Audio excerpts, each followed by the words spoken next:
Hi, TikTok. Fail forward. Fail forward is a term I heard first about 9 months ago, maybe a little longer than that. But I was stuck in an airport in Charlotte, North Carolina, and my car was in Greensboro, North Carolina, and we were going to be stuck there for hours before they could get us a flight into Greensboro. And I tried to get a rental car one way and was unable to do that because they were all gone, because there were a couple hundred of us stuck in this situation.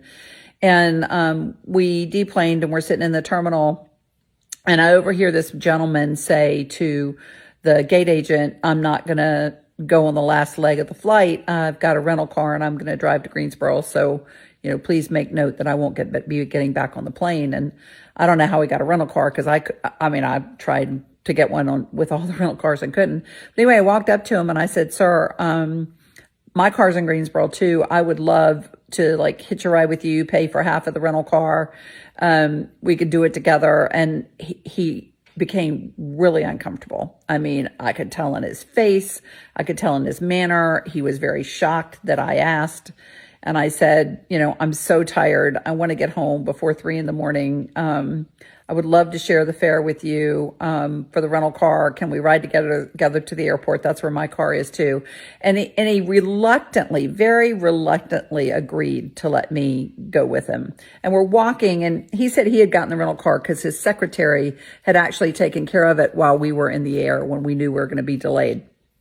So anyway, we're walking to the rental car counter, and he keeps saying, "Do you need to call your husband? Is there somebody you need to know that you're riding with me? Do you want to get permission?" And I kept saying, I don't need permission to share a car with you from Charlotte to Greensboro. I'm a big girl. I'm an old girl. Don't worry about it. I don't need to call anybody. Well, take a picture of my business card and please send it to somebody. I would feel much better if somebody knew, where you were and who you were with. And so, I did. We get in the car and we're talking about the upcoming election, and we were both very afraid of, Trump being nominated president. And we started to talk about it. We started to talk about what our fears were. And I just really mustered up the courage to say to this man, "Why were you so reluctant to let me share a ride with you from Charlotte to Greensboro?" And he hesitated. He didn't want to answer. It took him a couple of minutes, and he finally said, "Can I be really honest with you?" And I said, "Yeah." And he said, "I'm a large black man." He said, "You are what appears to be a middle-class white woman, really white woman with blonde hair. And I was afraid of getting stuck in a situation where I was going to get blamed for doing something that I didn't do. I've got to protect myself. I've got to protect, my professional career. And it really frightened me that I might be putting myself in a situation where you could come back and say, this black man accosted me or robbed me, and I'm still overwhelmed. I'm still overwhelmed that people have to think like that people of color have to think like that. But it opened up a whole conversation in the car with I apologize that he felt that way. I mean, I felt responsible that he felt that way, but he introduced me to the term fail forward. And he is a guy that's pretty high up in the banking industry and is a director of multiple states for a large bank.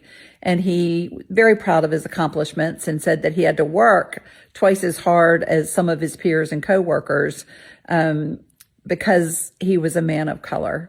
And he said to me, "I don't have the luxury of failing forward." And so many of my colleagues that were young white men had that opportunity to fail forward, that I could have made some of the same mistakes that they made while they were failing forward, and I would have been terminated. And